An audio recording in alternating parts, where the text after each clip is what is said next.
of us has about 7 minutes. I'm just time myself try to fly through this here. My name's Emily, and I actually work down in Colorado at Twitter in Boulder.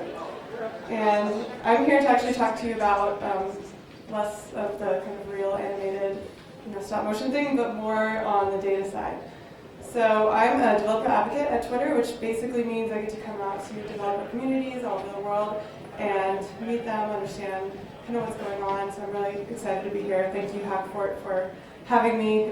Jordan, wherever she is, has been super great.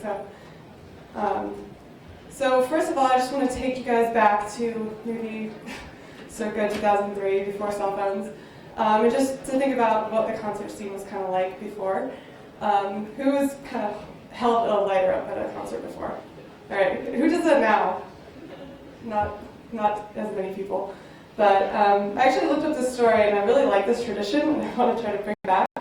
And I found a story that was actually really interesting about a concert back in the day, and Leonard Cohen was actually asked to come up on stage and kind of calm down this really crazy crowd. It was 2 in the morning, and it was at this festival. And so he came out on stage and he started telling a story, to this crazy crowd, and he said, "Hey, everyone light a match and put it up in the air and let me see you, and so you can see each other." And it really kind of calmed down the crowd, and everyone was kind of holding up the match, and it sort of calmed everyone down. So I love this sort of theory, and I want to try to tie it into the modern day when everyone's trying to, take a picture on their phone and send things through social media. It's kind of the same sentiment, you can kind of see people trying to connect in the same sort of way. So in terms of data, the internet is really a great stage to actually get your message out there. So specifically at Twitter, we have about 1 billion unique visitors. This is a huge amount. There's also, all the other social media platforms have sort of the same scale. But really, if you tweet, given the publicness of our platform, you really have the opportunity to be seen by a lot of people. And there's also hundreds of millions of tweets a day. So there's anywhere from 6,000 tweets a second to, I think the record was about 146,000 tweets a second, which actually broke Twitter one day for New Year's. So there's a lot of information out there. There's a lot of different ways you can get this information.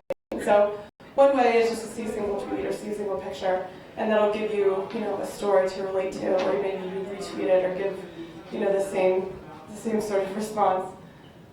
There's also, a way you can look like tweets over time, so you can kind of link tweets together in a timeline and sort of see where, this is actually the Treefort timeline over the last quarter.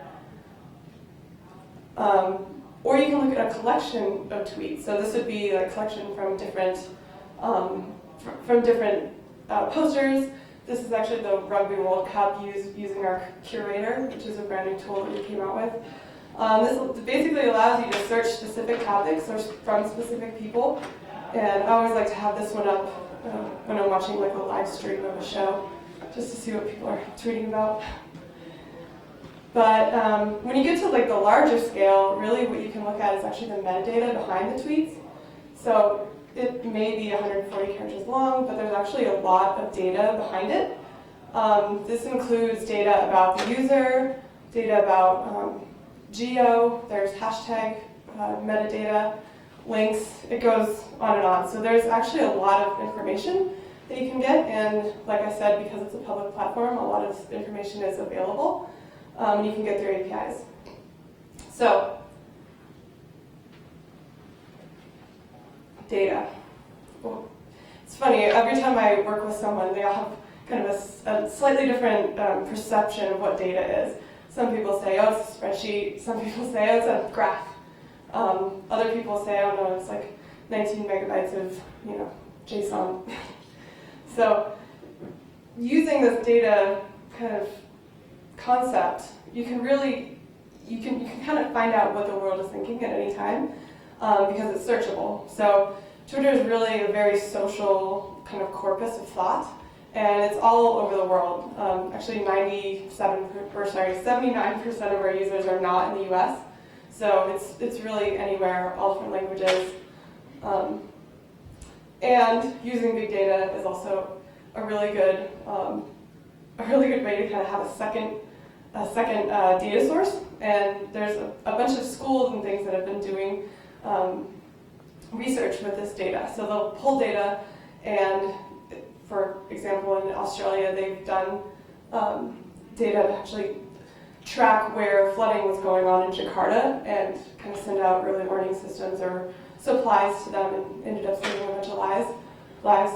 Harvard actually did a study with the Children's Hospital where they were trying to find foodborne illnesses, and they looked at this huge amount of data to try to figure out where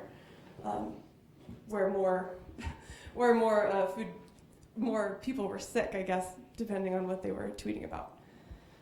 So, looking at data, you can do it a lot of different ways. You can look at volume, for example. So this is just Treefort volume compared to Hackfort. This is just a key term search. So just to give you a scale of kind of what's going on Twitter right now, there's the Treefort Hackfort. This is actually just searching Coachella, which I'll talk about here in a second. So you can see like the sheer volume is a little bit different, but actually gets a little bit worse. So here's South by, kind of dwarfs Coachella completely. This is the same time period, so it's definitely very kind of dependent on when the event is. But this is sort of the harsh reality of Twitter. This is the Bieber peaks, and of course, Trump is really hot right now too. So just to give you kind of a scale of how many tweets there are, this kind of peaks out right here at 3 million in one day, just kind of crazy. So really, where can you get this Twitter data? So like I said, I am a developer advocate. I work with people who are using the APIs and using data. And all of this is actually available on our website. So if you've ever looked at the Twitter REST APIs, you can do a lot of searches for Twitter tweets, actual text within tweets. You can also look within users. There's also a way, and I'm just going to demo it really quick. Just refresh my keys. You can set up a stream of data. So Twitter is one of the first people that did streaming data. So with this, it's basically opening up a connection. And what happens is you can put a keyword and you can actually stream information in real time. So this is about a 2-second latency of what's happening right now on Twitter in terms of, I think I'm searching for the term festival. So you can turn this on, cat it to a file, put it into a database, and then run your analysis. So let's see, back to this. Time check. Oh, jeez. Okay, so specifically with Coachella, I did a case study that actually looked at over the time period during Coachella, what were the most relevant terms, or I guess the most frequent terms. So you can look at that in like a word diagram. This is just some of the data that came out of that. So you can see that there's no numbers here, but the total comparatively to original tweets. So this is tweets that were originally created by someone and then versus retweets. These are tweets that were created by people who have 2,000 or more followers or 50 plus clout score, and then is verified. So you can see the sort of tweeter landscape there. Also, in terms of device or where they're tweeting from, iPhone versus Android, this is all available in the data, versus web, which is kind of interesting. I saw there was a lot of people that were tweeting about Coachella that weren't actually there because they were tweeting from web clients, unless they had their computer at the campsite or something. Oh, okay, well maybe that took care of that. So yeah, just interesting stuff. You kind of look at it at a higher level when you look at millions and millions of tweets together. Just some other visualizations. You can look at the followers of Coachella, so people who are actually following Coachella. See female versus male, and then the US, English, Spanish breakdown. Sorry if it's hard to see. Just a few more. I know I'm running late on time. This is a visualization using D3. Is anyone familiar with D3? Awesome.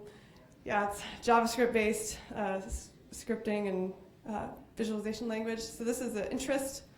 diagram of what people are interested in.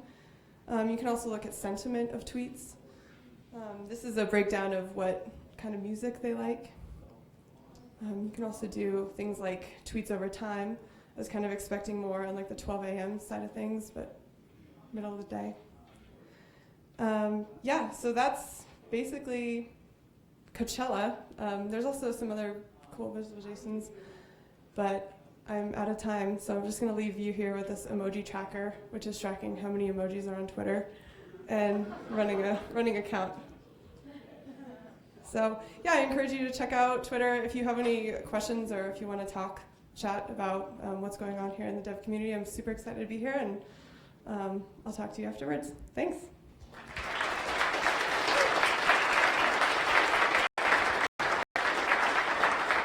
Awesome. Thank you, Emily. We should also thank Emily because Twitter provided the beer to our Hack Fort social last night. So thank you, Twitter. I was actually on a plane, or I was stuck in the airport, so I missed it, but I hope you guys had a great time.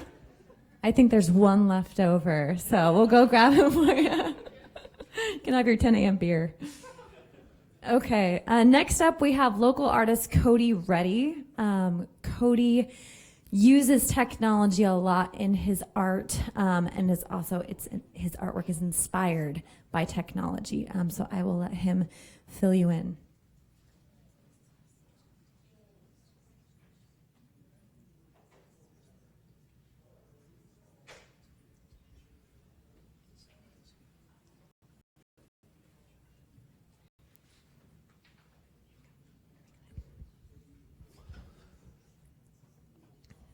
Hey guys, first of all, thank you for coming, and thank you to Hackford for having me. It's an honor. I actually made a video, so it's timed out, and I'll just start. Is there any way we can dim the lights just a little bit? Cool, thank you. So I'm a visual artist, and I paint for my living, and so one thing that's influenced a lot of my work is actual computer work that I do kind of in my spare time, but that I consider pretty paramount to the development of my ideas. So this is some of my most recent work. I start with a lot of lines to try to develop some shapes, and I deal with a process that I dubbed iterative abstraction, which means a layering of steps on top of another that kind of inform each layer back and forth. So one thing that I find really intriguing about computers is the ability to derive processes that can make very complex imagery. And I'm not a computer scientist by any means, but I've been an amateur for a long time, and luckily over the last few years, processors and GPUs have enabled me to do some work that I find somewhat paramount to inspiring me, some of the forms. So I'll take you through some of the visuals that I've done. I've done a lot, so I'm not going to bombard you with too many, but one thing that I can do, since I do so much linear work, is break things down into a multifold approach and try to find new patterns and new compositions by going deeply inside of them.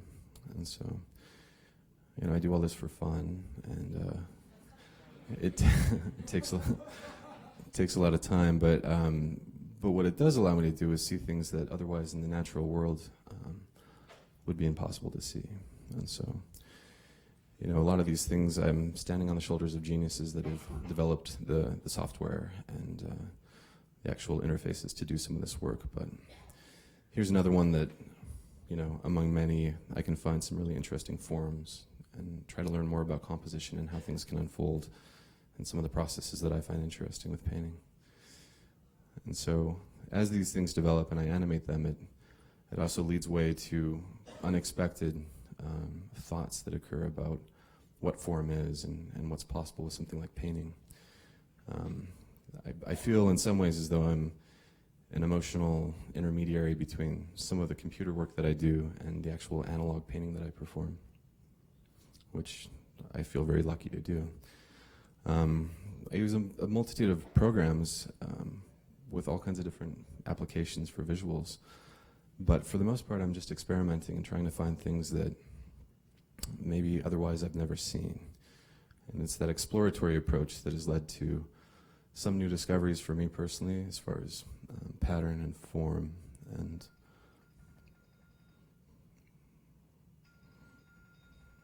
to me it's quite interesting. So I'm moving more into the VR space, and I'm in development of a game empathetic experience with a software company that is going to use some of these visuals that I've done. I'm going to create new ones. And the VR space is something that's absolutely intriguing to me, and I'm lucky to be at Hack for It, where a lot of you know about it. But studying things like lighting and all these, kind of ancillary approaches that I've taken with computing, I feel have given me like a pretty good leg up on being ready for something like VR as I get more involved with it. So I'm going to show you a quick time lapse that might shed some light on how I take a painting from beginning to end, and how some of the things you've just seen might come into play as far as pattern work and color.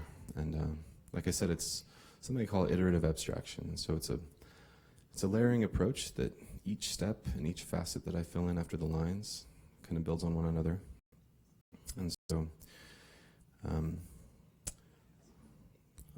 going to be moving down to San Francisco, and I'm really excited about that, to be a little bit closer to the some of the VR work that's being done down there. And anyway, so I hope you enjoy, and thank you for... There's a video. So.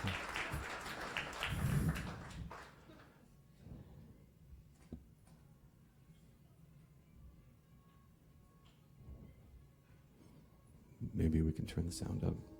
Yeah, thank you.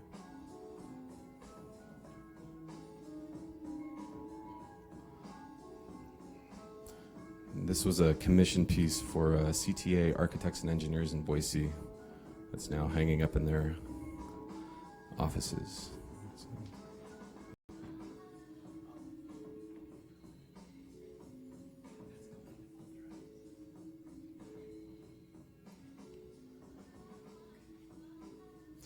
I like to wear a lot of hats.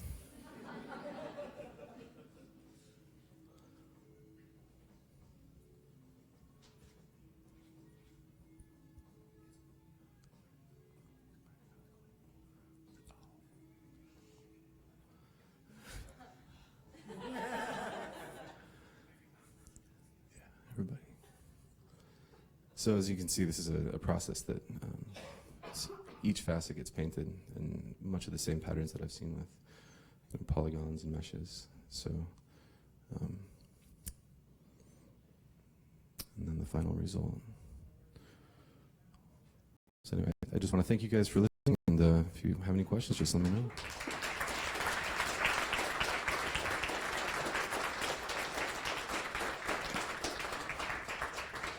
All right, thank you, Cody. Next up, we have Julie Young. She is from Emblematic Group. Emblematic Group is a company that is pioneering the use of journalism within virtual reality. She works for a lovely lady named Nani De La Pena, and if you've been following the virtual reality track, Nani has done a few pieces that have been very influential within the virtual reality world. So I will let her talk more about it, but we're very excited to have Julie here. Julie, where are you from? I'm originally from Virginia, but I live in LA. Julie from LA. All right.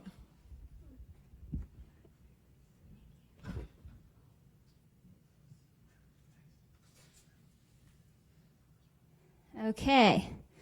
All right, I'm going to time myself here because I'm horrible at not going over time. Okay. Okay. So my name is Julie. Thank you for having me. I'm super excited to be here. I love Boise, turns out. I've never been here before. I am a producer at Emblematic Group, and we are a very, very, very small startup in LA, and we make immersive journalism experiences in VR. So we'll start with real audio from a situation and then recreate the scene in CGI and then put it onto an Oculus Rift or a Vive or the Sony PlayStation VR and have people like kind of re-experience something as if they were actually there. it sounds really evil, but it's actually, our whole hypothesis is that if you experience something in 3D, you're going to have a much higher, it's going to affect you in a much more powerful way. You're going to have a much stronger sense of empathy and a much higher understanding of what what the people or that community might be going through. So I wanted to take a second just to talk about our CEO, Nani, who unfortunately could not be here today. She founded the company 2 years ago. She's known as the godmother of VR, and she made the first ever VR documentary that was brought to Sundance in 2012. So she set out, she had been a journalist for a number of years, and she wanted to find a way to tell the story of the hungry people in Los Angeles. Hunger is a very kind of unseen issue in LA. There's a lot of very it's just a very pervasive issue, but it doesn't get a lot of attention. So she said, how do I make people understand this? How do I make people understand what this is like? So she sent an intern out to the First Unitarian Church in LA, which runs a food bank every weekend. And the intern went with a Zoom mic and just stood in line. And and Nani just said, record the audio, just leave the audio on the whole time, and maybe we'll get some source material that we could make into something useful. And so while she was in line, the man in front of her collapsed into a diabetic coma because he had been waiting for food for too long. So an ambulance shows up. There's complete chaos. Everyone's panicking, but she's getting all this audio real audio onto the Zoom mic. So when Nani got the audio, she said, "Wow, this is the perfect thing to recreate in VR because we can show, if you're standing in line and you see this man collapse before you, you're going to feel what that's like. You're going to feel that empathy there, and you can't really do that with any other medium." So this was in 2012, so before, obviously far before consumer VR and even before developer VR. So the project got into Sundance, and she was going to take it to Sundance, but the only thing that they had to work with were these $50,000 headset that was used largely for kind of military scale research. But fortunately, there was some very talented people working in the lab, one of which was Palmer Luckey. So Palmer actually built the headsets that they brought he's the founder of Oculus Rift, and he actually built the headsets that she brought to Sundance in 2012. And the reaction there was unbelievable. I mean, people were kneeling down trying to help this, animated figure. And we paired it all with the real audio and recreated everything in kind of a very journalistically objective way. And so the response was just overwhelming. People were crying. People just, they came out of the experience with this sense of I felt so helpless. And you can't get that in 2D. You can't get that from listening to the audio. You can't get that from an article. You can only get that from something like VR. So since then, Emblematic Group has become a real company. We've done a number of projects. We did this one, it's Project Syria. We did it for the World Economic Forum in 2014. We did a project covering the events leading up to Trayvon Martin's death in 2015. Again, all of our experiences use real audio. So in that one, we took the actual 911 phone calls that George Zimmerman was making back and forth with the police. We did a project on police brutality at the US-Mexico border called Use of Force. And most recently, for Sundance this year, we did a project with Planned Parenthood called Across the Line, which essentially, we took all real audio from protesters around the country. But the project I wanted to talk sort of more in depth about is Kiya. Kiya is a project that we did in 2015, but we released it at Sundance in 2016 with Al Jazeera America. So, AJM basically said, we want to do something in VR. Here's a bunch of our archives and what story works best in VR. So we went through and we found this story about this woman named Kiya. And so Kiya was a woman who lived in South Carolina. And South Carolina has one of the highest rates of death from domestic violence. So she was shot and killed by her boyfriend at the time. South Carolina also has really kind of lax gun laws.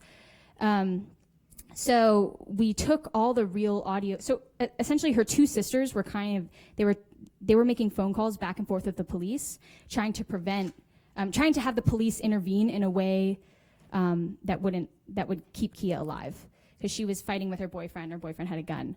And unfortunately, they were unsuccessful. But we made this into a VR experience to sort of convey what that's like. So on the left is the actual crime scene photographs that were taken, and on the right is our recreation of them. We use Maya, and we exported to Unity. So as you can see, for us, having photorealism and journalistic accuracy is very, very important. So everything down to like the refrigerator magnets on the refrigerator is the exact same. We just took an exact texture from a photograph and put it onto a refrigerator. But so you're probably wondering, most people that do VR right now, they do 360 video, which is where you take a camera and you put GoPros in a sphere and you record video and then just kind of render it in a stereoscopic way, or monoscopic, doesn't matter. But we do mostly CGI. And so you might be wondering, why do you use these game-like characters if you could have photoreal characters? But the reason for that is that we found that there's a much higher impact if you have real-time rendered VR. So real-time rendered meaning that you can actually walk around a space. So a lot of the sort of the high-end headsets that are coming out next year, they're all room scale, so you can actually walk around. And we found that we released Kiya once at TED as a pre-rendered experience, so on the Samsung Gear VR, where you can just look around, and then we released it again at Sundance on Vive, so you can actually walk around. And we found that there's so much more agency, and it's so much more powerful if you can actually feel like you're there walking around. Because if you're standing in the room with a guy with a gun, and you feel like you have some kind of agency there, it's a much there's a much deeper kind of sense of empathy there. So that's why we use the CGI. In the future, everything will be kind of like integrated, which I'll go into here.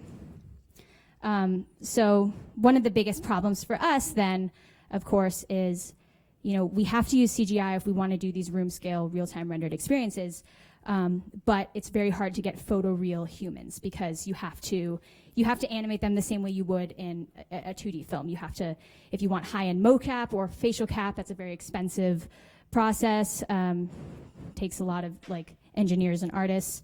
So we're really excited about photogrammetry and videogrammetry. So that's me with a purple wig. As you can see, hair, anything that moves is supposed to move in kind of a wispy way, does not work well in VR, including hair. But so it's a screenshot from our project with Planned Parenthood, and as you can see, this was an actual actress named Lee, and we brought her to a photogrammetry studio and scanned her, which basically means you put her in a rig, you take 81 photos at the same time, you put that through an algorithm which essentially just spits out a much more photoreal CG asset. You can have all this kind of detail here in the face that's hard to get with a standard artist. And then we rigged and animated her as you would any other kind of animated person, and that's me. It's actually a really bad scan. Last, the other thing we're super, super, super excited about is videogrammetry. So videogrammetry works in much the same ways as photogrammetry, except that it captures actual video. So you can put a bunch of actors, well, in this case, right now you can only put one actor, but eventually you'll be able to put a bunch of actors into a rig with all these video cameras that are all kind of recording at the same time. And it doesn't spit out, it spits out it's not a CG asset, but it acts like a CG asset. It's a kind of a videogrammetry rendering of a human that's incredibly photoreal. You don't have to animate it. You don't have to rig it, none of that. But you can actually walk around it. You can have this agency with it. So we're very, very, very, very, very excited about that, because it solves all of our problems. And so we're using this in our next project. We're doing an LGBT piece, and we're shooting an interview with this company called ADI, which is also based in LA. They're kind of at the forefront of videogrammetry. So that's all. You can tweet at me or Facebook me, or if you want to be old-fashioned, you can send me an email at julia@emblematicgroup.com. Thank you. I'm super excited to be here.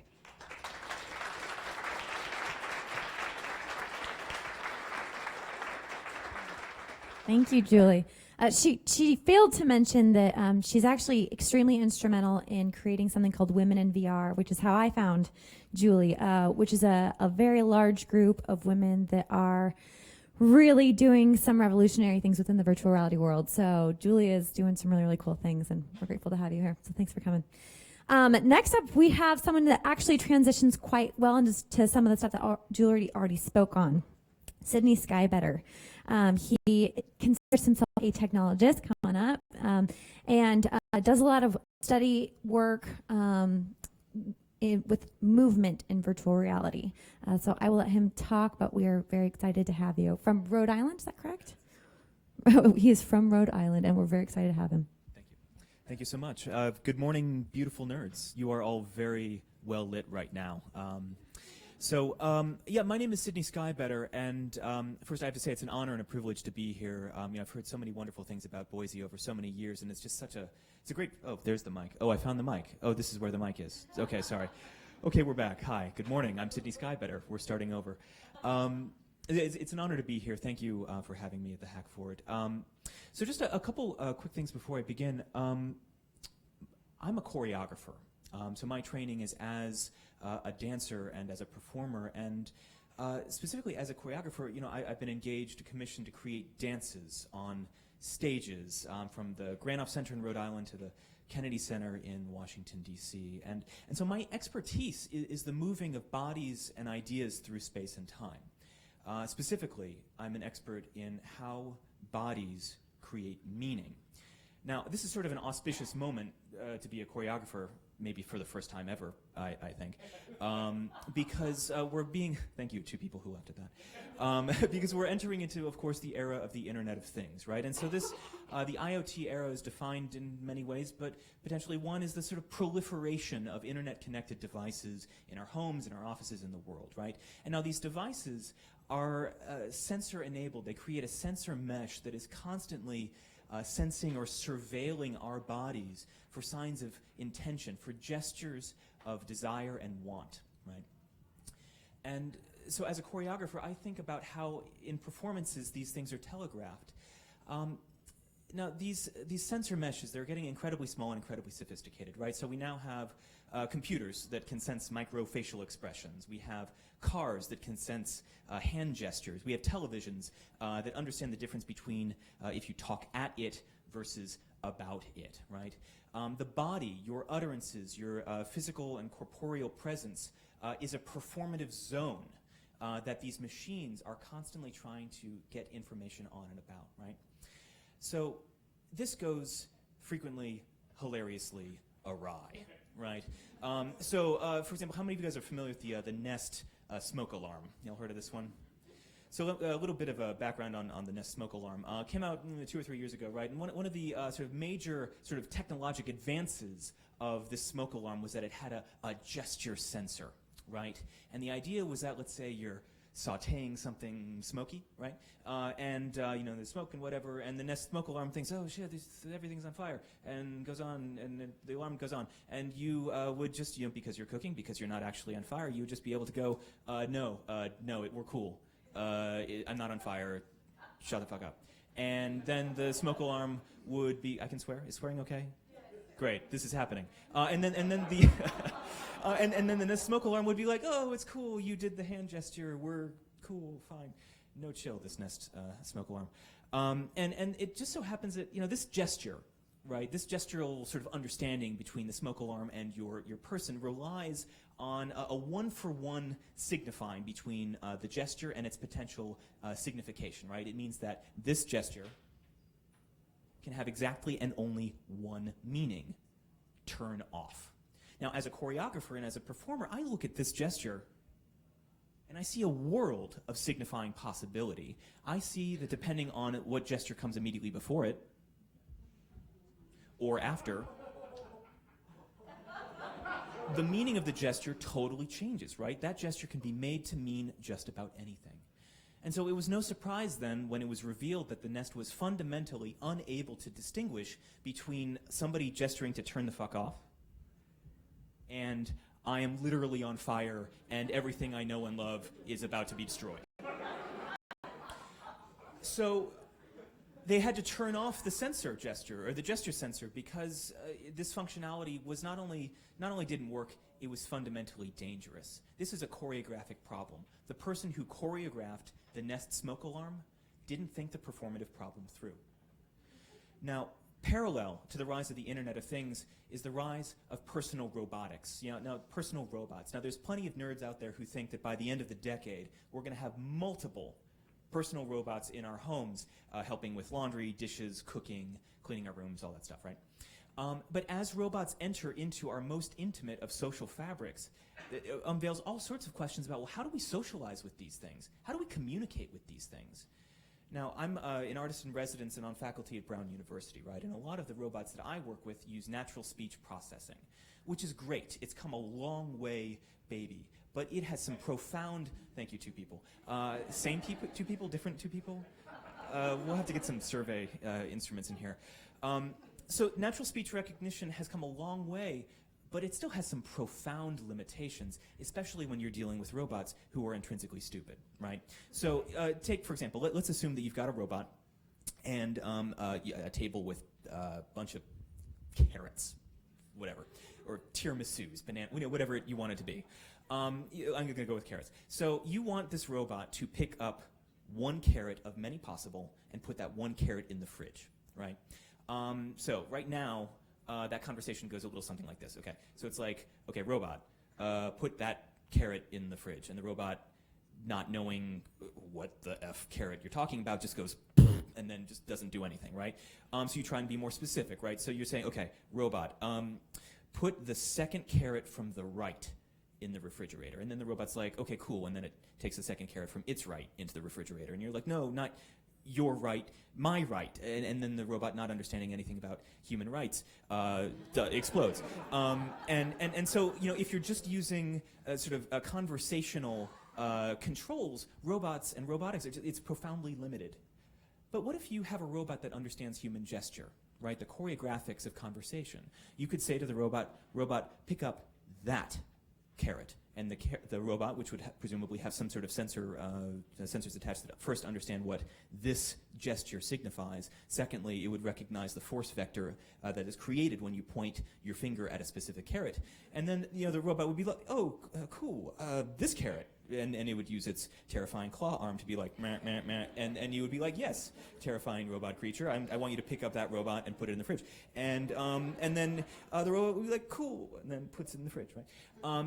So this is, on one hand, a technical problem, right? It's a computational problem. We have a difficulty in the sensing of these gestures. It's a profoundly difficult problem. But we also have this question of choreographic syntax, of gestural syntax, because in order for a robot to understand human gesture and the kind of things that we take for granted in our conversational interplay, all of these things have to be hard-coded.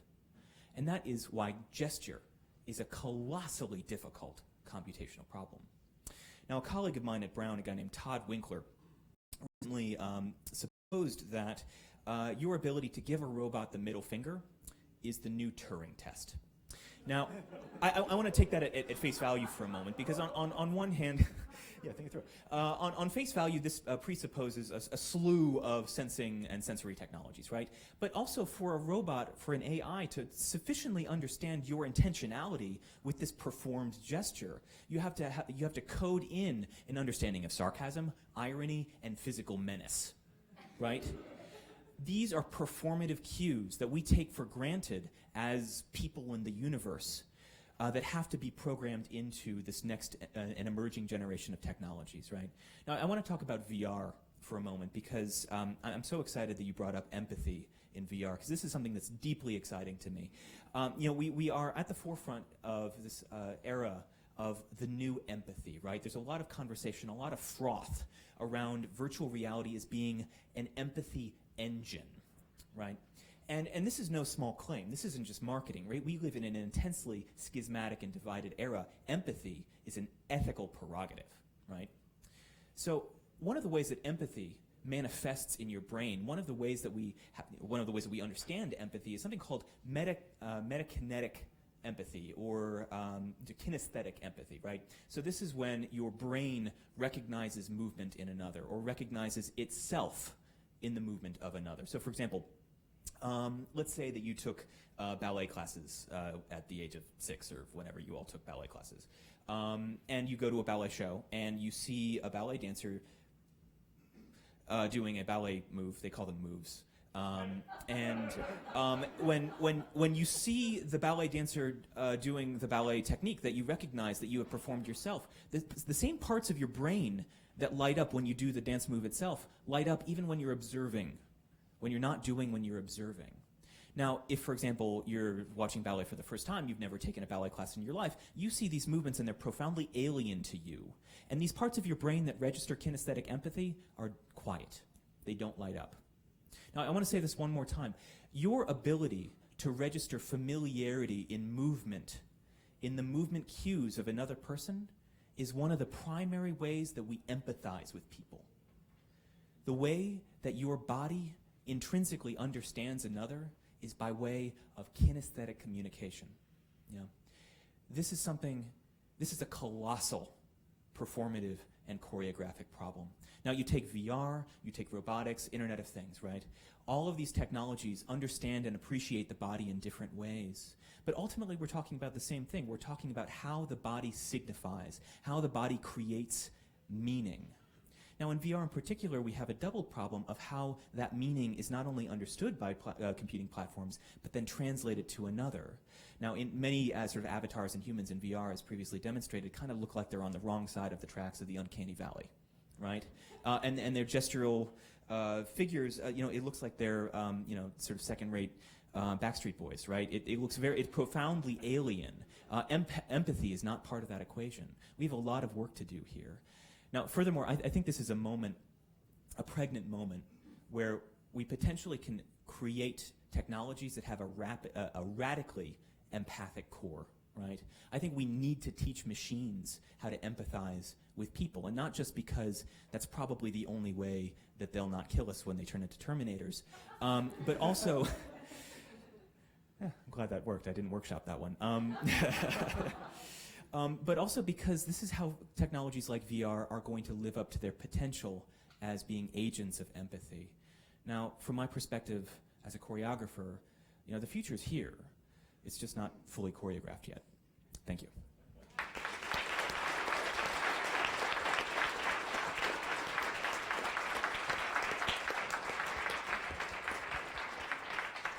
Whew. I didn't think that we were going to see any middle fingers this morning, so it's off to a good start. Okay, so this is the last of our short sessions. I just want to say, prior to Matthew going up, a lot of the people that you see speaking here for the short sessions are actually going to be participating in a panel immediately following this. I highly suggest you stick around. We will be discussing how virtual reality is really impacting technology. So if you'd like to hear more about what these amazing people have to say, I really advise that you stick around. So for our last of the short sessions, we have Matthew Fritz. He is a music manager down in Los Angeles, and he has figured out some really cool ways to utilize virtual reality to kind of keep on this empathetic track and bring people into virtual reality using music. And he's found some cool ways to do that. So I will let Matthew take it over. Thank you. Hello, everybody. Nice to be here. As you mentioned, my name is Matthew. I'm from Los Angeles. I am a music manager. We'll figure it out. I do manage 4 bands. One, Jeff Crosby, who is playing at 1 o'clock on the main stage tomorrow. King Cardinal, who's playing at 7 o'clock at Pangilly's. Also Satsung, who released an album today. And who I'm going to talk about, Ben Soli, who is a classically trained cellist from Louisville, Kentucky. I started working with Ben about a little over a year ago, and when we first started working together, he said, I want to create a VR app. And so I said, well, that sounds cool, thinking kind of my knowledge of VR at that point was from 90s movies. I go, okay, well, so he said that, and I had to do a bunch of research, and at that point, he had met someone named Pat King from Woodpenny Games in Massachusetts, and so we kind of jumped right in. We crowdfunded the building of the platform, which was an interesting experience because we've crowdfunded albums before for Ben, and it's a very kind of, it's an experience most people know. I mean, we've all, I'm sure, hopefully supported an album made by a band you like through crowdfunding. You understand what you're getting into. You're going to give them money, they're going to go to the studio, they're going to make an album, and they're going to give you an album in exchange for your support. So we thought, great, this will be easy. He's done it before. We put the crowdfunding together, and nothing really happened. His demographic sways about 30 to 50, and we realized that we're not only going to have to raise money from these people, we're also going to have to teach them about virtual reality. So that was okay. That was a great way for us to kind of talk more about it. I guess going back to the reason why we wanted to create this app is the music industry is in a constant state of flux. I'm sure you hear that every week, that the music industry is dead. It is not. I hope not. But artists need to find new ways to engage their audience. One thing we're doing with Ben is, instead of releasing an album every year, we're breaking that album up into 3 different pieces and just generating a lot of content. So he goes, another way I want to release music is through virtual reality. So initially we were going to do a composition by John Adams called Short Ride in a Fast Machine. And that was the basis for this app, and we had trouble with the publisher. So we went back and he created his own composition. And yeah, we sent it to the developer. They synced music to the kind of animations within here. Going back to another one of our goals is obviously monetization. This app is actually for free on the App Store, iOS only right now, Android pending, but soon. There's a couple of ways that we can monetize it. Initially, we offered incentives to the campaign. There's a message in the machine where we were able to write a 30 character message that we put in the actual machine that you ride.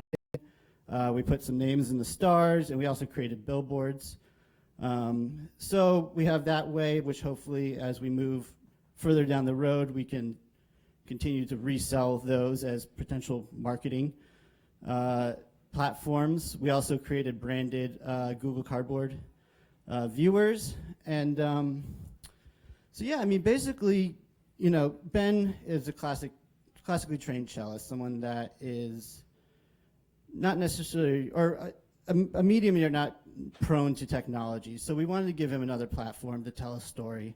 And I think hopefully we were able to do that with this and position him, more importantly, as a composer for virtual reality, as it's becoming such an important platform today. So I can take you down the road a little bit here. Make sure the sound is on.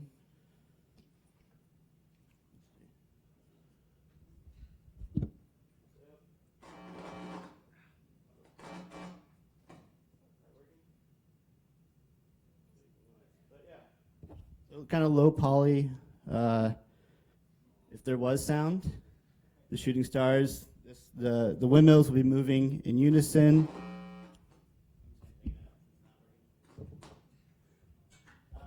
We'll be in unison with the music, the rocks. 360.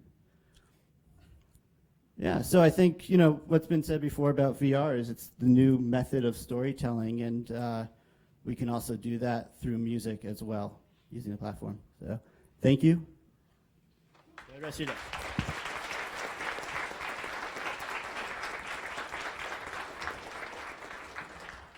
If you want to experience Vanishing Point in its entirety, you can download it for free. And I don't know if any of you have a Google Cardboard, but it works pretty well with that. If you don't have a Google Cardboard, we're actually premiering a film, A Big Encounter, on Sunday at 11:30 a.m. And the first 20 people get their own Google Cardboard. So come on down.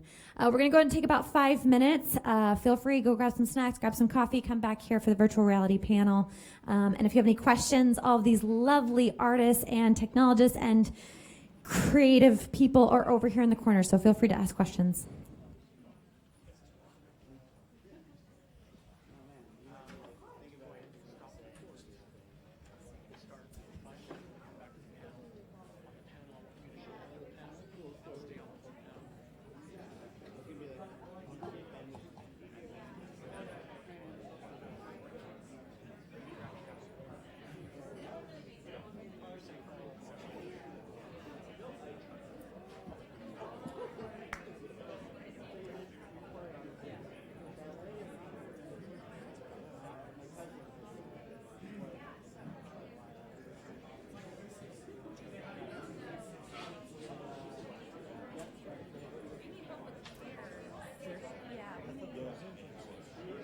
awesome too. We're gonna.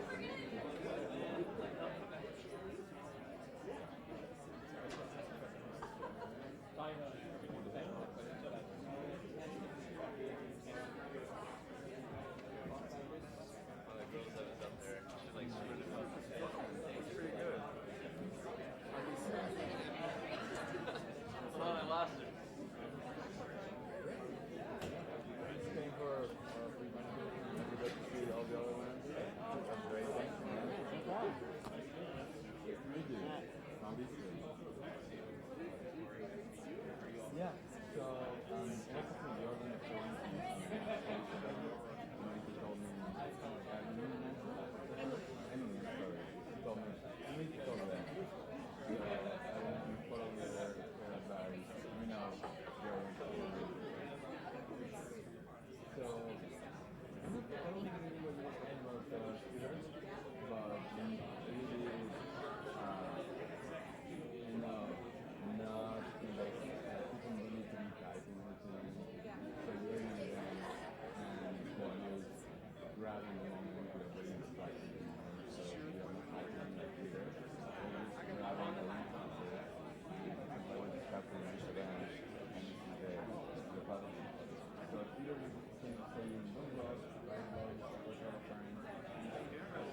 Okay.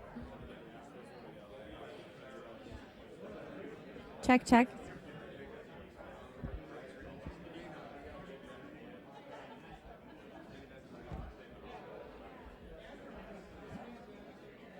Check, check. Check, check. Check, check.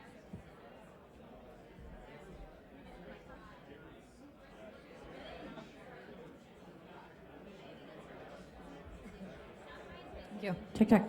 Okay, let's take about 2 more minutes and settle in. We're going to get started with our virtual reality panel. So filter in and let's get started.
Okay, if everybody would like to sit down, we're going to go ahead and get started.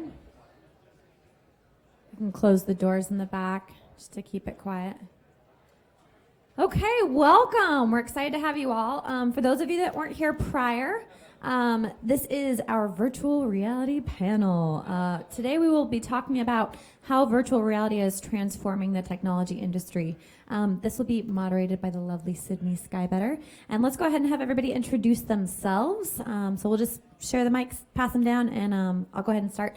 I'm Janessa White. I'm the founder of VR Dribble. I'm also a part of Women in VR, which was started by Julie. And I am currently doing my best to create content for virtual reality. So I think Cody mentioned a game that we were building, Arslanga, which is rendering his artwork into the virtual reality space in a puzzle way, kind of playing on some empathy ties with he as the artist. And then I also have a film, a 360 film that's premiering this weekend, a big encounter on Sunday at 11:30. So very honored to be here. Thank you for having me. Yeah, give it up. Yeah. So I'm Sydney Skybetter. I'm going to deliberately not introduce myself in any great depth and instead pass the mic to our fellow panelists. Hello, everyone. My name is Jay Sines. I'm the founder of Boise Virtual Reality Project, and I'm the digital marketing manager for Oliver Russell. My focus is really encouraging people to create VR content and getting out in the community, educating people about VR and teaching them about the tools they need to start, working in the emerging field of VR. So I've been lucky enough to work with local hospitals and 5-year-olds that are learning to program already. So it's been a really interesting ride, and hopefully I have some interesting things to add to the panel. Find out. Right?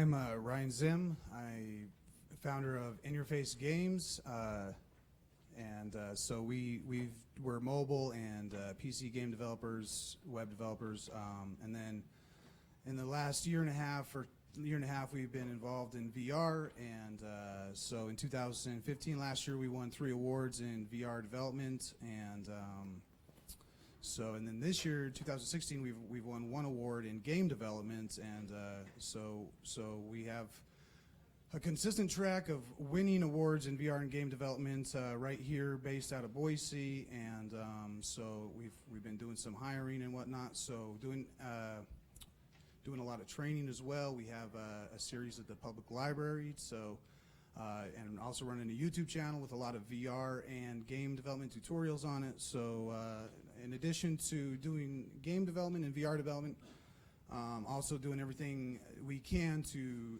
reach out to the community and get you guys involved in VR development and game development, and just kind of spread the message that, hey, we can. Here in Boise, there's in addition to myself, there's plenty of good examples of game developers who are growing and getting a lot of success and traction. So it's a field that's growing here in Boise, and excited to be here and talk about VR and games. My name is David Cleverton, and I'm the owner of DTX Creative and also 360 Immersive. We've done content creation and digital marketing in the area for a little over 15 years, and about a year and a half ago, got into the VR business, got excited enough about it that we actually started a new company called 360 Immersive, dedicated towards VR, AR, all the immersive technologies that's available to us. We're hugely excited about the potential. We're also hugely excited about the community effort that we'd like to see Boise and the surrounding area become somewhat of the hub of this new technology. It's just an exciting time, and we're glad to be part of it. I'm Julie. I'm a producer at Emblematic Group. We make real-time rendered VR experiences. We're based in LA. We do a lot of immersive journalism stuff. And I also co-founded the Shift Foundation, which creates, essentially creates opportunities for just diverse views and perspectives in VR, AR, and MR, and most of which center around women in VR at this point. My name is Matthew. I am from Los Angeles. I'm a music manager, and one of my clients, Ben Soli, we created a virtual reality app for him called The Vanishing Point, and are looking to use it as a storytelling mechanism for musicians. You're also the owner of a phenomenal pair of socks. I don't know that we need to talk about Actually, that exactly. I have to give credit to Sally Lewis, who's here right now, who bought these for me for Christmas. So. Mazel tov, man. I think we're done here. So what I'd like to do, just sort of broad strokes, is I've got a couple questions for our panelists, and then I'd love to sort of open it up for a conversation, not only between the panel, but indeed with all of us nerds here in the room. Just to quickly start, I'm going to ask our panelists to share in 1 minute or less your proudest VR project or initiative that you want to talk about more. So 1 minute or less proudest VR moment. Sitting in a room with a team of 9 people who have never seen or experienced virtual reality before, who are helping me build this game, and seeing the pure excitement on their faces to embark upon a brand new adventure. That's pretty cool.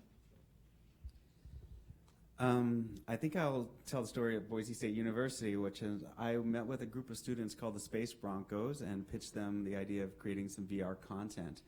Left for 2 weeks, came back, and they had an entire VR world built, a huge museum showing all of NASA's, satellites and ships and everything, and it was completely interactive and completely working, and none of them had developed before. So that was pretty amazing. For me, I think the most rewarding moment I've had as a VR developer is one of my games called Mystery Malfaxis, which is a hands-free mobile VR adventure. I was playing it with a friend of mine who's in a wheelchair, and when he had the VR headset on, and when he started he started spinning around, and his face just lit up, and it doesn't get the opportunity to get out, and so it was really rewarding to see his face just light up and be able to affect somebody's life in a positive way.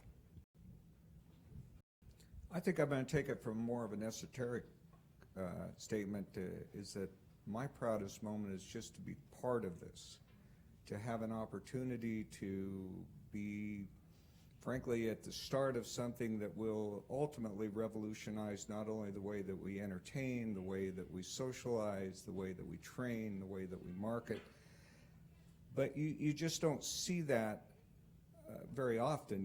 Maybe at the advent of the internet could be another milestone. Maybe when somebody popped up with this thing called the iPhone and they had this app thing.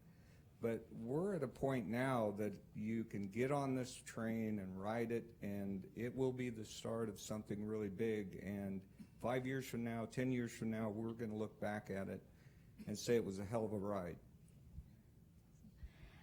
My proudest moment would be last year with Oculus has a really big conference every year called Oculus Connect, and so another group that I work with called VRG, we ran kind of like a scholarship program where Oculus gave out they subsidized the cost of the actual conference fee, and we had a girl. It was her first time ever. One of the recipients. It was her first time ever traveling. So she was from Canada and she flew to LA.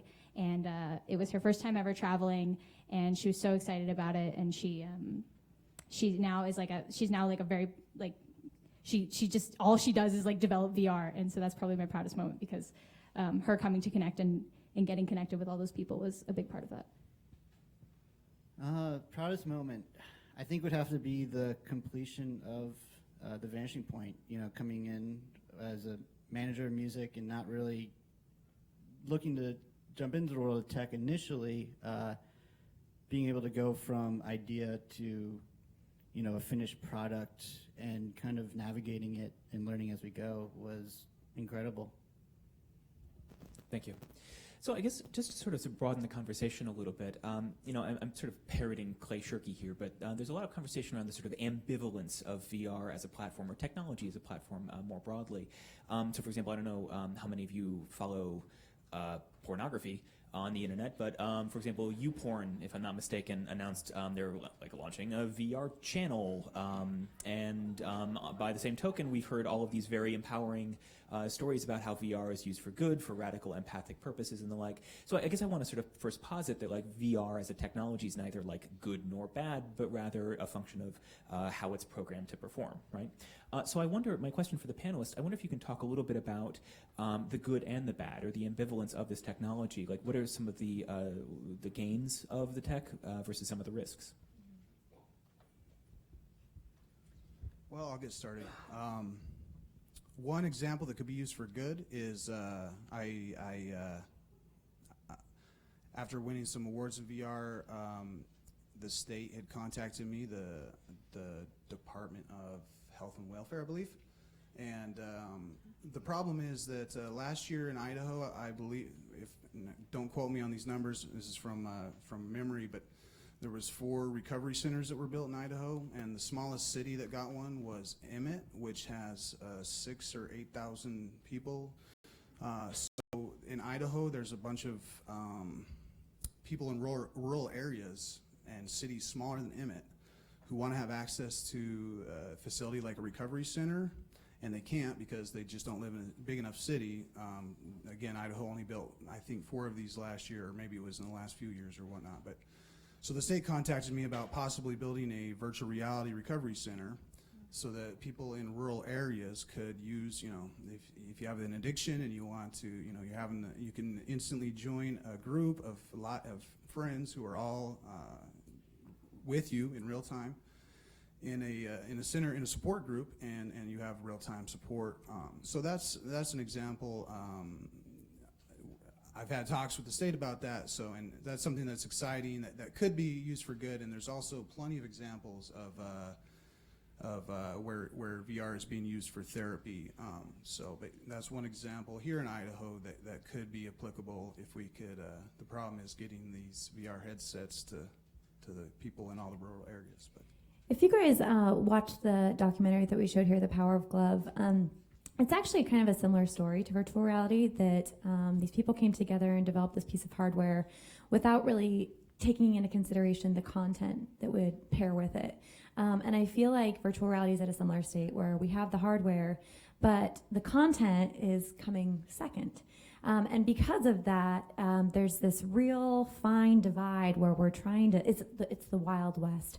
We're trying to figure out what the rules are, what the guidelines. I mean, it's a brand new medium of storytelling, and with any new medium, just like film, you don't know what you're doing, and you're filming a train, so it's a really interesting time right now. And so to answer Sydney's question, I think with anything that's brand new, you're going to have people making some really terrible stuff. I don't know if the porn is terrible. I haven't tried it. But I think that's kind of how it goes with anything that's brand new. We're taking baby steps. So on the good end, you know, he mentioned it in his short talk. We have this empathy machine that is really acting as a platform for powerful stories that we've never witnessed before. You know, Project Syria, something that Bruce came out with. You sit in a camp, you know, that this young woman lives in and has lived in for a very long time. That is powerful. You know, that is something that you cannot experience by watching, you know, like Julie said in her talk, that you cannot experience by watching a movie or reading an article. It immerses you in a way that is unheard of, and it's powerful. And then conversely, you know, you've got, what is it called, the fleshlight? You know, so you've got the fleshlight while you're watching a simulation with porn, and you know, so there's a very large gap right now. And I think as virtual reality, you know, as we take these baby steps and explore the storytelling mediums, you're gonna have all types that come out that are really powerful and really terrible. Just how it goes. And I think I'd like to add to that in that you know, one of the interesting things about virtual reality is that unlike a lot of other, you know, new technologies that come out, it has a profound ability to affect a person, right? So you can affect a person's heart rate, you can affect the way they feel, you can change kind of their perception. So there is a risk involved when creating content for such a new medium that has that kind of effect. And one of the things that I think could challenge VR as a technology is a flood of really bad experiences hitting the market and people having very, you know, negative initial experiences, and then it just kind of becomes this thing that becomes a niche platform where maybe you have hospitals using it because they're able to control the content really well. You got amusement parks that are using it because they're able to do that as well. But then the general public, having had so many bad experiences, you know, really doesn't have an affinity for VR. That being said, I think that we're at a time that's really interesting in this industry because you're looking at a technology that just a few years ago was, you know, only people who were working in, you know, at the academic level or at major Hollywood studios had access to this. And then suddenly it just became something everyone could have. You know, it was really fast, you know. What was that video from 2012? You know, that you were showing earlier in your talk, that's, you know, the VR kit that you had in 2012 or Sundance, yeah. And what did something like that run? What'd you say? How much was that? Like, how much did it cost? Yeah. Well, it cost, Nani used $700 of her own money, but it was, I mean, a lot of it was in kind. But the headset itself was like $50,000. Right. So then Palmer Luckey, who then did the Kickstarter for Oculus like 9 months later, like literally built, like with duct tape, the goggles that they brought to Sundance in 2012. So it's a pretty cool story. Yeah. So it's just suddenly really accessible, and the language needs to be developed, and we have to be a little bit careful with how we develop that language because of that effect that it can have on people. I think jumping off that, one of the challenges, at least we found with, you know, trying to pitch this idea to Ben Salih's audience, who ranged a little bit older, is virtual reality is something you really have to experience. It's very hard to, you know, it's like, what do they say? I think it's Steve Martin quote where he says, like, you know, writing about music is like dancing about architecture or something like that. It's just something that unless you have, or you're in the, you know, experience itself or have the goggles on, you can't really describe it. I remember the first time I went to Ben's house and he had the Google Cardboard, and he was, you know, before he's been telling me all these ideas like this, it's really cool. You get, you know, it's going to do this, it's going to do that, and I go, okay, cool. And then he puts it on me and I go, holy shit, okay, now I get it. So, I mean, there's not a lot of people so far that have really experienced VR, and I think that's going to be one of the big hurdles, is getting more people to try it and understand it that way. Let me kick in. The fundamental aspect of VR, MR, AR is a connection to the content. And it has huge implications for training, for entertainment, for gaming, for everything, virtually everything that we do from a species in a society. The downside is it has a tremendous connection to the content. So my World of Tanks addiction is suddenly tenfold more addictive. The ability, though, if we produce good content, and if we take it in the respect that it needs to be not jumped in full-fold, but kind of worked through it as a technology and as an industry, it's going to change the world. But I mean, there will be, or potentially could be, gaming addictions that are so bad that, you know, people have to do the 12-step. For people developing games, that's not a bad thing for you guys, but, you know. But the word is connection. Fundamentally, there's nothing like VR and then all the augmented technologies coming down the pipeline that connects you to the content. There's nothing like it. And there's no going back either, right? So we're entering into this time of mixed reality where VR, AR, these are all multiple simultaneous realities that we have to traverse as individuals in our technologic era, right? But I want to talk a little bit about how that affects the kind of cultural landscape, or maybe just sort of the broader, let's just talk about the United States for a moment. But like, you know, again, I'm coming from like the dance field, the performing arts, and there's a tremendous amount of fear about VR and associated technologies because, you know, the sort of hypothesis goes that, well, you know, the New York City Ballet is just going to come up with like Nutcracker in VR, and then every dance company in the country that relies on Nutcracker to like run its business is going to just implode, right? So I want to talk a little bit about like unanticipated consequences of the proliferation of VR. Can you talk a little bit about like how VR, and especially if it's successful, how it might affect adjacent or parallel fields? Well, I think, so I'm on a board with a dance company, and this conversation has come up before, and I think there's one thing, you know, we have to keep in mind when we look at VR as a technology is, while you have the connection to the virtual reality content, you don't have the connection to the person sitting next to you. And that's still a very important part of experiencing things, right? So if I'm going to a movie, I don't necessarily want to go to a movie and strap on a VR headset and sit next to Ryan and not say anything to Ryan, you know? The enjoyment of a lot of these experiences, including the Nutcracker, is, you know, watching your 7-year-old daughter face light up as she's watching this performance. So there is still, and I think a very, you know, human reaction to VR where it's like, I'm not sure if how invasive I want this technology to be in my life, you know? And so I think that's one thing to consider, that there are a lot of traditional medias like, hey, don't worry, you're safe, because there's that connection that has to happen in real life. But it does have the potential to disrupt a lot of industries, and I think that's, you know, that's fair. But things change, and like we have to embrace that. And I think that's one of the things that a lot of the people at this panel, what you're seeing is these are all people who are already in industries that are not related to VR, and they're embracing VR and finding ways of utilizing it to create a new kind of connection. And I think that's one key. So. Okay. Yeah, I think like you were saying that we're still a long way away from having from VR replacing an experience. You still have a duality of presence. You know you're in a virtual world and another world at the same time, and your mind sort of takes cues from both.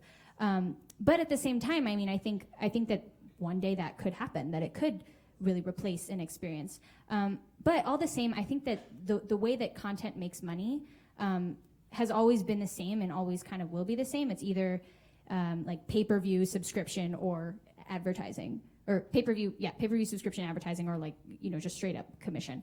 And so, you know, I think instead of kind of destroying a theater company or dance company, it could actually just create an opportunity for them. I think there's a flip side to it. Yeah. No free lunch. So we're working on a project with Idaho Tourism to capture in 360 video and ultimately generate a series of apps what the great things about Idaho that you all that live here know that's here, but other people that may want to visit the state either from a commerce standpoint or tourism standpoint don't.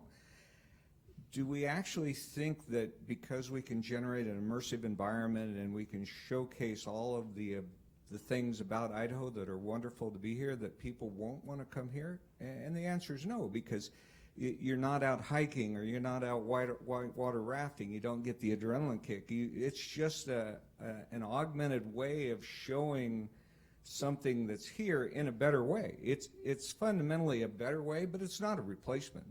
It's not something that, yeah, in certain cases there might be a question in other industries, but from a marketing standpoint, it's a way to pull people in and motivate them in a way that hasn't been done before.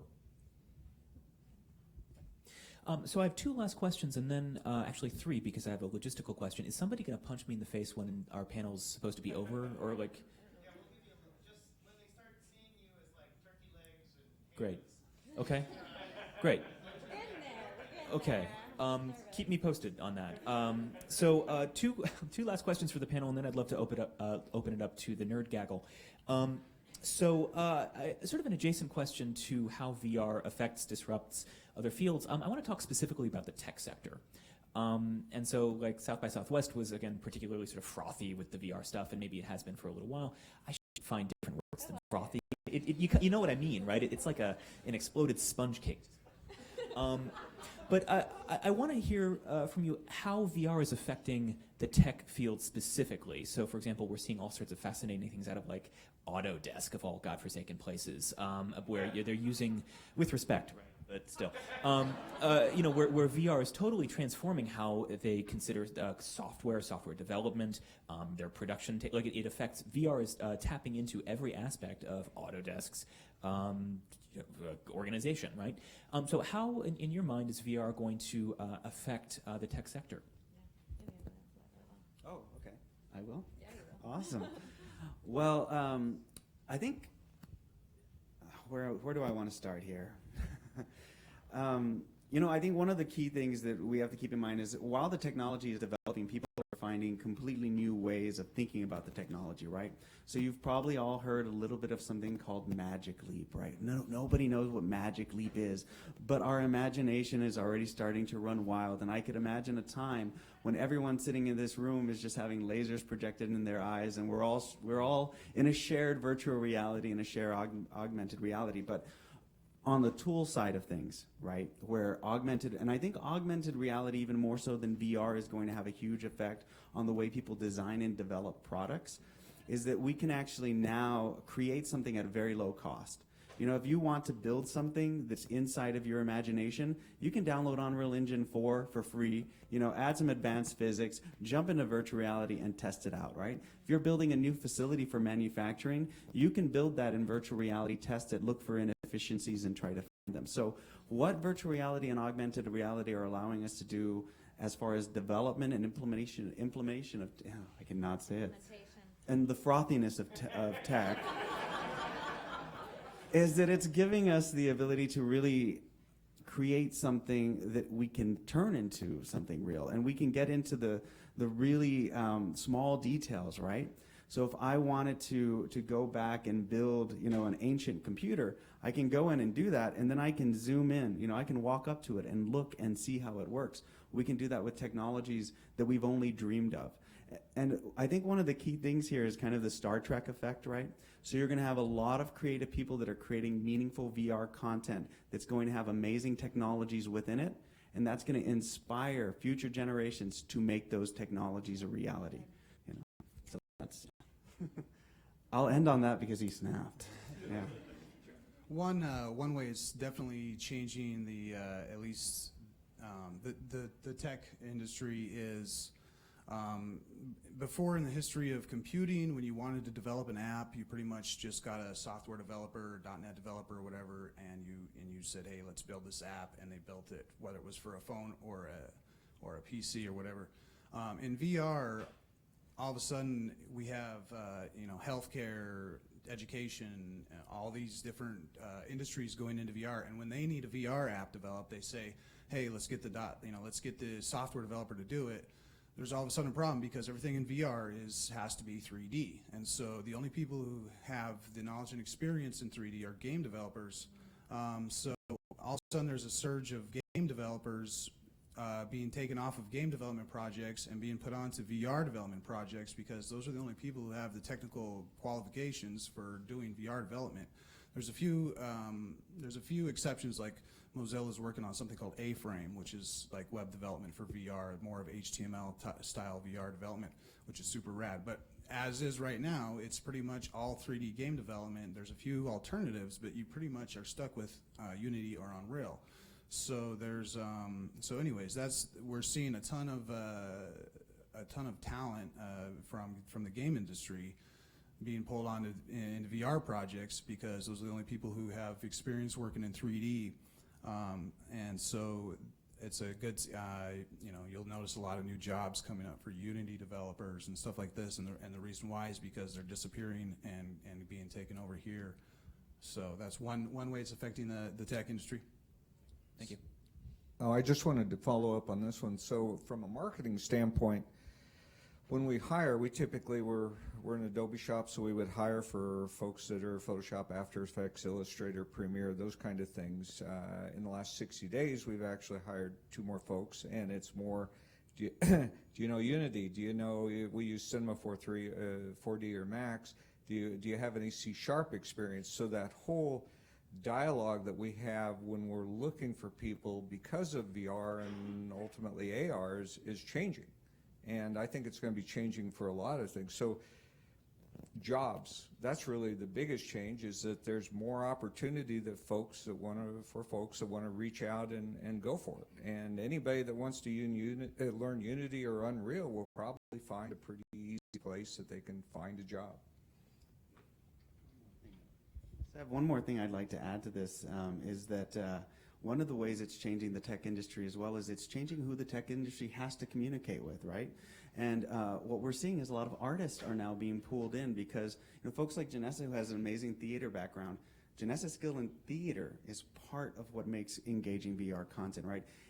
VR is, it's one of these things where all of these different arts and sciences have to come together to make a meaningful experience because it's duplicating our real experiences. So I think that's another way it's changing. And when you get a dancer in the room with an engineer, who knows what's going to happen? So I think that's changing the industry as well.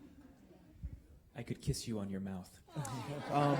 So one last question, and let's go down just down the line. What is one question that you always wish that you would get asked at parties but never are?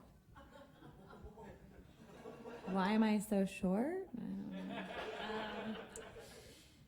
Let's see. This was in the email, right? This was in the email. I didn't think about the questions that you put in the email.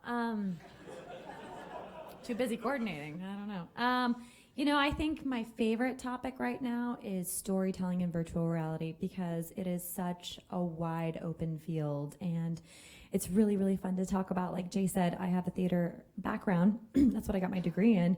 And it is amazing how it translates. It's not film. It's not close-ups. It's not you choosing the specific moment or the specific reaction. It's you inviting the audience to be a part of this wide scope of storytelling. So I think it's a really, really beautiful time to be a storyteller and to find these little pieces that are little stories that can only be told in virtual reality. I think that's a really, really cool thing. I'm going to get outside of the world of VR here, and the thing I'd like for all of us to try doing is stop asking, what do you do? I'd like you to ask, why do you do what you do? Because those are the things that really motivate people. And if you're looking to be inspired, ask about somebody else's inspiration, right? Like the greatest things don't come to us from within. They usually are like floating above us. And if we're lucky, we act as an antenna and we receive it and we're able to put it out in the world. So yeah, don't ask people what they do. Ask them why they do what they do. Yeah. The one question I wish I would get asked at a party: how do I get started in game or VR development? How about my phone number? Hi-yo. So,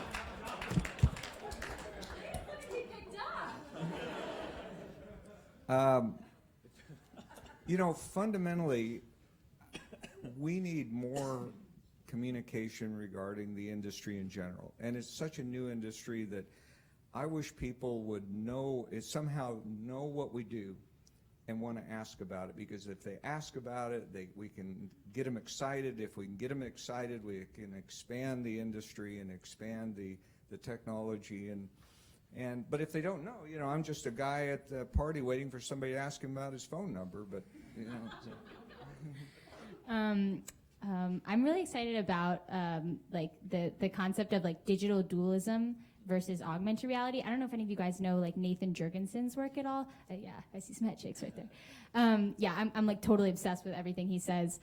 Basically, the whole idea that digital dualism is this idea that you have a separate analog self and a separate digital self, but that in the future these are going to become inseparable. They're just going to become they're going to be completely one and the same. So he says that the opposite of digital dualism is actually augmented reality. And he's a researcher at Snapchat right now. So I think the whole, this motion with Snapchat where people like take a 360, that's like a desperate cry for VR. You know, it's like they don't know that they want to just share that moment in VR, but they do. Yeah, they totally do. So I'm really excited about this. If somebody brought Nathan Jurgensen up at a party, I would be like pumped about it.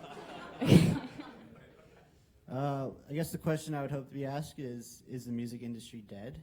And I would give me an opportunity to say it's not. You just need to be a multifaceted artist that uses these technologies. You know, streaming is not the devil.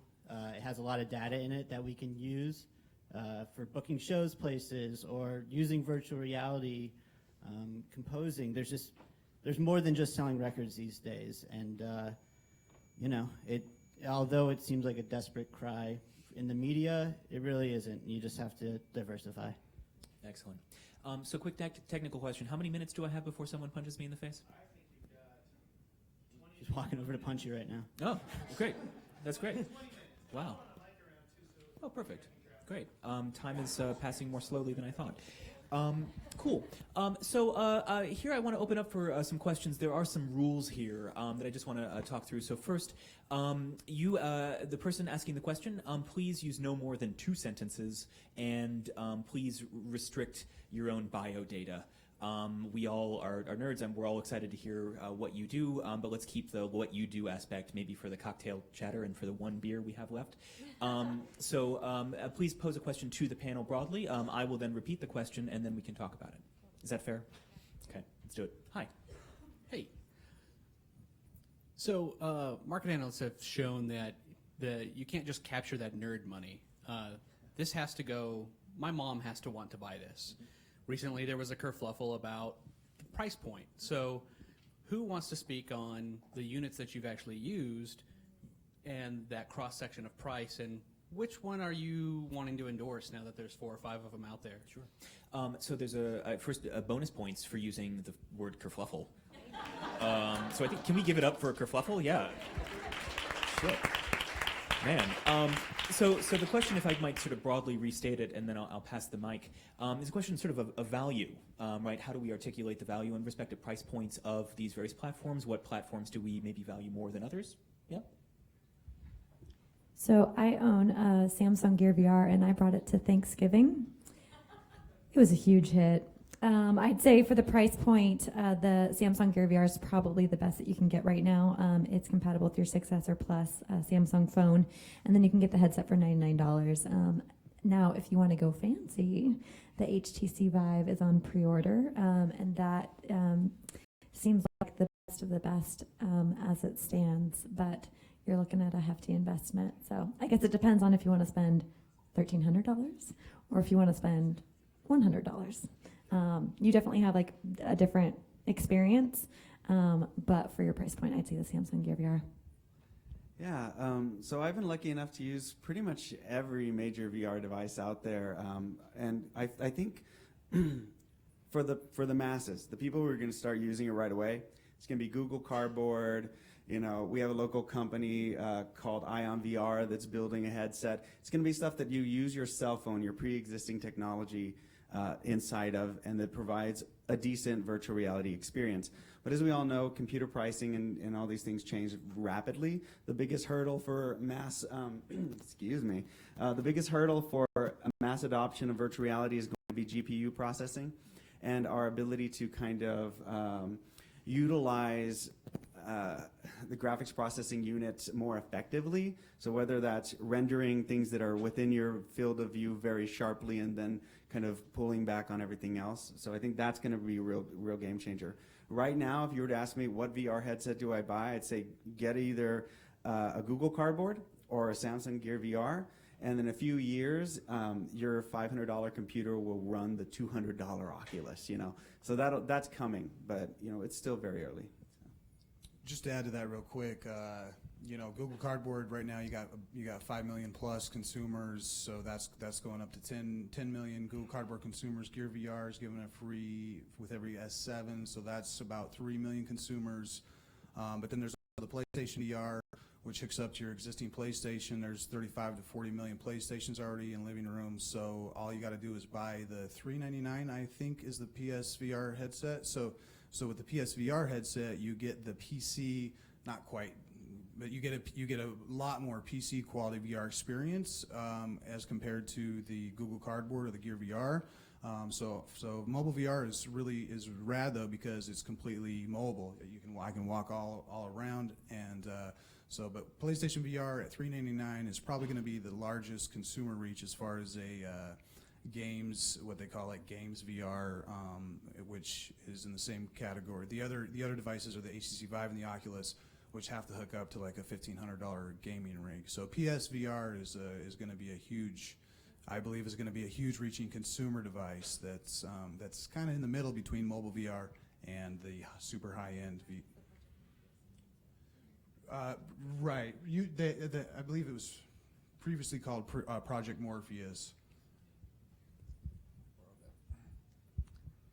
So one of the biggest things is to actually have people, general population. Now, if you guys have interest, probably most of you have tried it in some form or another, but for the most part, most people have not. So in the future, and I'm talking about within next year, we're going to have advertisements for, you can go take a car test drive and you get a free virtual reality headset. You can walk through a trade show and you'll come out with 2 or 3 or 4 headsets that are folded up, and you can put them together and experience it. That's kind of the entry level to get people excited about it, but it needs to be a good experience, both from the cardboard all the way up to the Vive or the Sony product.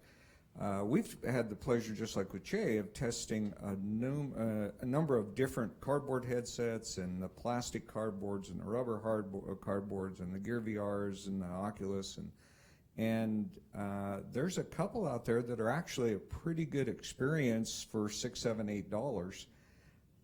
And then there's some that are just plain horrible and you wouldn't want to use them. But getting the experience in people's hands, in the general population, that's going to be the big thing. And whether it's at the entry level, or if somebody gives them, they buy a phone, they get a Gear VR, which is a cool deal, it's all good. To be honest, I really like everything except cardboard. I like all the other. One headset, I think the coolest headset I've ever tried is the Fove, which I don't know if you guys have ever tried that. It's a Japanese company, and they're doing eye tracking within the headset, so you can actually play a game with your eyes by like moving them. It's pretty phenomenal. But yeah, I like all of the ones that enable real time room scale experiences. So Vive, Oculus, Sony. I'd have to champion cardboard for a couple of reasons. Merch is a huge revenue source for musicians. I can brand a Google Cardboard with Ben's name on it and with our app on it.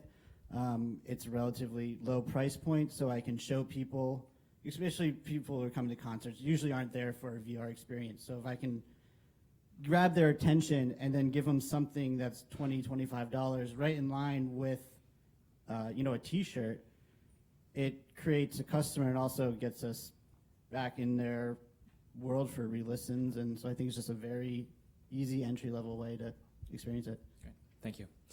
Other questions from the audience? Again, 1 or 2 sentences, bonus points for using the word kerfuffle. Sorry, no kerfuffle in the sentence. So what are for remote VR, what are the network requirements in terms of latency and bandwidth needs to ensure you can have sort of remote recovery meetings, or folks in disability can actually get access to this hardware and applications? As far as the exact network requirements, I didn't test it out that much, but on 3G, I can do a 2-player multiplayer experience that has voice over IP through the app as well. So that's using up a network. That's using up a significant amount of the network as well. And the thing is, the way you really render that in 3D isn't that network intensive. You just basically say go from vector A to vector B. And what happens as far as the 2 players walking is all client side. The animations and everything like that's client side. So it's pretty pretty lightweight. For my solution, I used a multiplayer service called Photon, and I used Photon to handle both my voice over IP and all of my transform movements. And so now it's only 2 players. I haven't tested up to 30 players on like a 3G cell phone network, but on 3G we can do 2 players with voice over IP with full head tracking of the 2 people and location movement. So you can do a lot. I don't have the exact numbers. In other news, the future is bonkers. Other questions? So here's the conundrum. I'm hoping to get word points there. But here's the question I have. So I've experienced a lot of different VR, and I see that one problem that keeps coming up is how to create communal audience experiences. Again, with theater, we were able to come up with the idea of people on the stage, an audience watches it. In cinema, similar black box, here's the screen. How are we going to be able to bring kind of like a group of people to experience VR at once without it feeling too much like maybe like a line? Sure. So maybe the question is like, how do we reform a notion of the public or of community in a virtual space? And I think totally conundrum is worth a buck or two at least. Yeah, so anyone ever played Second Life, right? Like, there's a couple of ways that this can happen, I think. One is that creating shared virtual reality environments is going to be important for a lot of different things, whether it's sharing experiences, like all getting together in a virtual movie theater and watching a movie together and having our avatars represent us, or allowing people who have who are immobile to join us in those spaces and to have complete freedom to move about and to experience life. So I think we'll be creating communal experiences, and the tools are starting to be developed. Amazon recently released their own gaming engine. It's yet to be seen how successful that is. But the underlying structure and the reason they created that gaming engine was because they want to sell their server services, and they want people to create community experiences that can be shared. So I think you're going to start seeing a lot of virtual reality experiences where you're out exploring space, going to a movie theater together, or just going for a walk in the park together in VR. There actually is a VR cinema that just launched. It was Netherlands, I think it was. So that exists. I actually wrote an article on this recently. I think what is going to really sell virtual reality, it's not going to be real estate, it's not going to be porn, it's not going to be a lot of these like subsectors that are emerging. I think it's going to be social media. And I think once, and that's how the phone became so, the internet became so popular. It wasn't search engines, wasn't web pages, it was social media that really drove people to adopt the internet. And so I think for virtual reality, having really solid platforms where you can go and engage with the people that you love or you don't love and want to get to know, I think that that's going to really be what sells it. So I don't know what that looks like. There's alt space VR where you can have your avatar interact with other avatars. I think that is the just infantile seed of what we're about to see. So if any of you want to build a social media platform, you're about to make a lot of money. So get on it. One cool thing, the Oculus, I think it's live. It might be in beta still, but I think it's live now. Oculus has a where like 5 people can get together, and you're represented by a 3D avatar, of course, in VR. But and who knows if it'll stick? But it's kind of cool where 5 people can get together in a theater, in a VR theater, and they can all watch YouTube videos together, for example. And again, it has the voice over IP there, so you get you never could really in the past never really get together, like 5 people together and watch YouTube videos, but you got billions of people out there watching YouTube who on their phone or by themselves.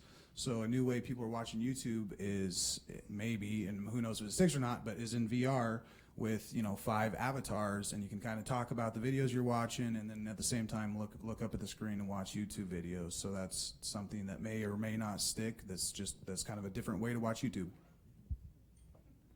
But it also relies on kind of an old school metaphor of spectatorship, right? So like we're recreating a theater in virtual space. So on one hand, it seems like we're trying to reinvent the metaphor of being in public together, Well, I think that's a direct result of the technology being so new, right? Like we don't know what those spaces look like yet. those virtual reality experiences that have no reference to reality. It's kind of like the iPhone, right? When the iPhone came out, they were using this style of design that was very much like, oh, that looks like a journal. I'm going to click there and it looks like a journal. But now we've started moving away from that, right? Because the technology has developed its own language. So I think when that happens in VR, we'll start moving away from creating experiences we already have and start creating really new experiences. But I don't know if any of us know what those really look like. Yeah. So let's have one more question, and then we're punched in the face.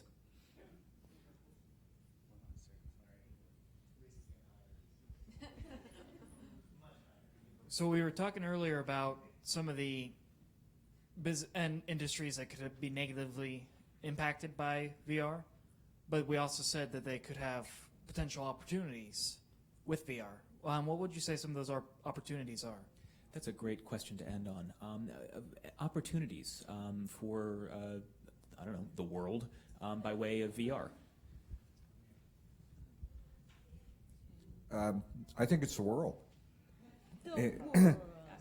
No, frankly, if you think about almost every industry out there, every type of entertainment, the gaming industry, everything can benefit from a better connection to that particular industry. So to me, it's the world. Let's just put it out there and say it up front. It has that potential. Now we have to make it happen. We have to do best practices. We have to do a good job of creating content. We have to manage the hardware and make sure that people have a good experience. But go 10 years in the future, it's the world. I'll throw just a couple of quick examples out. Like watching a boxing fight is pay-per-view is way better if I can just buy the VR and it's at the front row seat and I put my VR headset on. Again, you watch fights with your friends, so we need to figure out the social aspect, but having that front row seat in VR is a lot cooler than watching the flat screen pay-per-view. So that also applies to live concerts, and I've heard really, I've never done this personally, I want to, but I've heard really good results from VR in elderly homes, because people get to experience things like the Grand Canyon that they just haven't seen for 10 years. They've been looking at a little tiny TV in their room. So for healthcare, I've heard about Google Cardboard being used to help save, doctors using it for different medical reasons, and education can use it, because let's say you do an online class, and what if you did an online class in VR where you physically had a presence and your head's being tracked, and now it's not just like, well, I'm going to watch a YouTube video on the side while I kind of do my online class. It's like, no, I'm in a classroom and I kind of have to look up here, because if I'm looking down like this the whole time, people in VR see where my head is. So a VR classroom is way more powerful than an online classroom. Yeah, business meetings, it's over a conference call. If we could all just join in VR, and hand motions and head and my body language was translated in a conversation, that's more powerful than a conference call. So the world is a great answer. Yeah, so just to add to that, they're right, it's going to change the world. But how it's going to change the world is really up to you, because when Boise Virtual Reality first started, we got out into the community, we started demoing this technology. One of my favorite moments was when the teacher would pull off the Google Cardboard and go, I can take my class on a field trip anywhere. Or when the art historian said, Jay, we've got this building that belongs to a very prominent Boise artist that we're refurbishing. Can we come capture it now? And can we capture it in the future so future students can come back and see it? So really, the technology is right now, it's so new that if any of you have an idea about the ways that the technology could be used, the thing that you're passionate about, this technology can apply to, start working on that, start building it, because it is the world, but it's a world that you're going to decide, how this technology is utilized and what you're going to build with it. So please get out and make content. Okay, I'm going to go ahead and cap it if it's okay. Thank you so much, Sydney, for moderating, and thank you, panelists, for coming. Some of you traveled far and wide to be here, and we're really grateful. Like they said, experiencing virtual reality is crucial. A lot of what we talked about today may not make sense unless you just stick it on and do it. We have provided these experiences. DTX has been wonderful enough to donate their Oculus Rift. That is downstairs. Please go try it. It's Orion. It's an amazing interactive experience. And then Boise Virtual Reality Project and Armicus have been generous enough to offer up their Oculus Rift, which you can experience over at Trailhead. And then lastly, if you want to hear more about storytelling in VR, there is a film being premiered Sunday, 11:30, and first 20 attendees get a Google Cardboard, which obviously there's mixed feelings about the cardboard. You can decide for yourself. It is lunchtime. Don't eat us. Go eat food. Thank you so much for being a part. Yeah, give it up for my panel. Yeah, great. Look That out. was great. Thank you all so much. All right, and we're back here at 1:30 for gaming, and it's going to be a lot of fun. And I was going to try to get everybody to go out the side doors, but I think the other side ended at the exact same time as this side because we're all about efficiency here at Hackman. All right, thanks, guys. I'm Greg. We talked on the phone.